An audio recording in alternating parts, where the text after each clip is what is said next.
Hello दोस्तों, क्या आप जानते हैं मरने के बाद क्या होता है। गरुड़ पुराण में कुछ ऐसी बातें बताई गई हैं जिसे सुनकर आप भी हैरान हो जाएंगे। तो दोस्तों, वीडियो को बिना एक सेकंड स्किप किए बिना वीडियो में बने रहिएगा। हम यह दावा करते हैं कि यह वीडियो अगर अंत तक देख लेते हैं तो आपके मन में कोई भी प्रश्न नहीं उठेगा। तो दोस्तों, बिना देर किए चलिए शुरू करते हैं।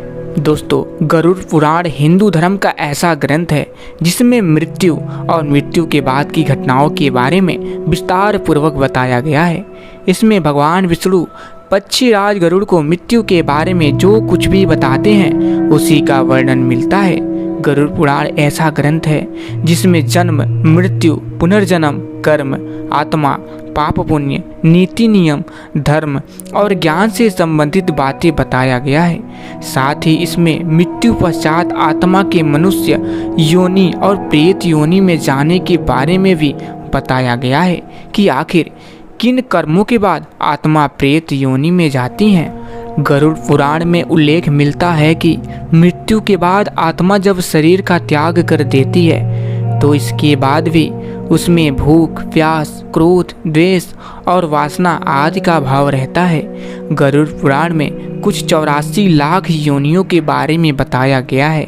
इसमें पशु योनि, पक्षी योनि, वृक्ष योनि, कीड़े मकोड़े की योनि और मनुष्य योनि आदि होते हैं। मृत्यु के बाद किसी व्यक्ति की आत्मा किस योनि में जाएगी यह केवल उसके कर्मों पर ही निर्भर होता है। बुरे कर्म करने वालों की आत्मा मृत्यु लोक में ही भटकती रह जाती है। वही अगर किसी की मृत्यु दुर्घटना, हत्या या आत्महत्या आदि के कारण होती है, यानी आत्मा अपने शरीर को प्राकृतिक तरीके से नहीं त्यागती है, तो इससे आत्मा प्रेत योनि में चली जाती है। इसलिए शास्त्रों में मृत्यु के बाद मृतक के पिंडदान और श्राद्ध के बारे में बताया गया है। नियमानुसार पिंडदान और श्राद्ध करने से पितरों की आत्मा को शांति प्रदान होती है, लेकिन कुछ ऐसी भी आत्माएं होती हैं जो अधूरे कर्मों या बुरे कर्मों के कारण शांत नहीं होती और मृत्यु लोक में भटकती रहती है। ऐसी प्रेत आत्माएं अन्य लोगों को किसी न किसी रूप में परेशान करती हैं। इसे हम आम बोलचाल में भूत, पिशाच या राक्षस आदि का नाम दे देते हैं। गरुड़ पुराण में बताया जाता है कि जब मनुष्य जीवन के अंतिम पड़ाव में होता है, अर्थात इंसान मृत्यु के सन्निकट होता है, तो यमलोक के 2 दूत आत्मा को लेने आते हैं। यमदूतों के आने के बाद आत्मा शरीर का परित्याग करके यमदूतों के साथ यमलोक का प्रस्थान करती हैं और यमलोक में 24 घंटे तक निवास करती हैं। पुराण के मुताबिक इन 24 घंटों तक आत्मा को उसके बुरे और अच्छे कर्मों को बताया जाता है और फिर वहीं छोड़ दिया जाता है जहां आत्मा का जीवन बीता था। कहा जाता है कि पूरे 13 दिनों तक आत्मा अपने परिजनों के बीच में ही निवास करती है। और साथ ही ये भी कहा जाता है कि जिन लोगों के कर्म और आचरण अच्छे होते हैं, अर्थात जो अपने जीवन काल में अच्छा कार्य करते हैं, जो किसी को पीड़ा नहीं देते, किसी के साथ कटु शब्द का उपयोग नहीं करते, उन्हें ज़्यादा पीड़ा और कष्ट का सामना नहीं करना पड़ता। और जिनके कर्म और आचरण बुरे हैं, अर्थात जो लोगों के साथ बुरे तरीके से पेश आते हैं, लोगों को परेशान करना उनके व्यवहार का एक हिस्सा होता है, उन्हें बहुत ही कष्ट और पीड़ा सहन करना पड़ता है।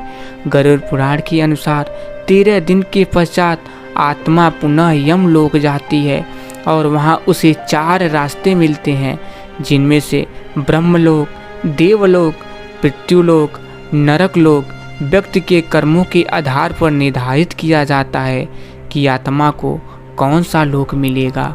गरुड़ पुराण के अनुसार ब्रह्मलोक उसे मिलता है जिसने कठोर तपस्या और त्याग से मोक्ष को प्राप्त किया हो। वही दूरी तरफ देवलोक उन्हें मिलता है जो अच्छे आचरण और नेक कर्म किया हो। यहाँ आने वाली आत्मा कुछ दिन यहाँ रहने के बाद फिर से मनुष्य योनि में जन्म लेते हैं। वहीं पृथ्वीलोक में पवित्र और पुण्य आत्माओं को स्थान मिलता है।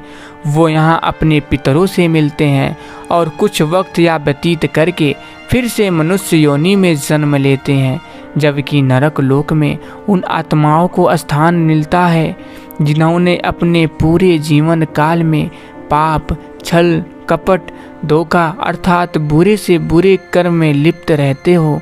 इन्हें यहाँ कुछ वक्त रहने के बाद उनके कर्मों के हिसाब से अलग अलग योनि में जन्म मिलता है। चलिए साथी, हम आप लोगों को बता देते हैं कि शरीर से प्राण कैसे निकलता है। दोस्तों, गरुड़ पुराण के अनुसार मृत्यु के वक्त इंसान की सभी इंद्रियां नष्ट हो जाती है और वह हिल नहीं पाता है।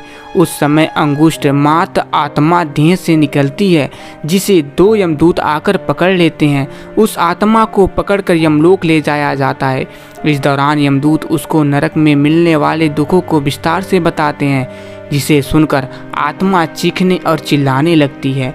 यमदूत उस पर दया नहीं खाते और उसे आगे ले जाते हैं।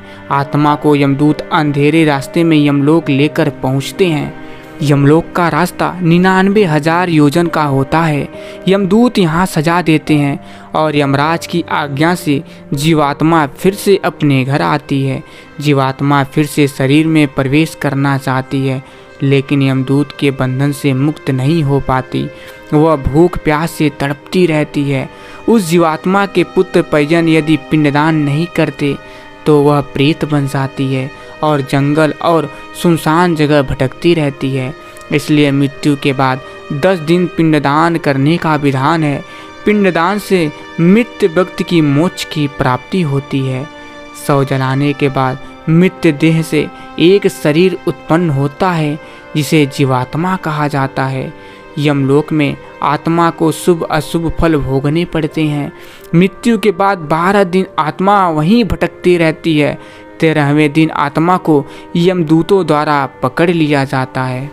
यमलोक का रास्ता वैतरणी नदी छोड़कर 86,000 योजन का होता है, जहां 47 दिनों तक चलकर आत्मा यमलोक पहुंचती है।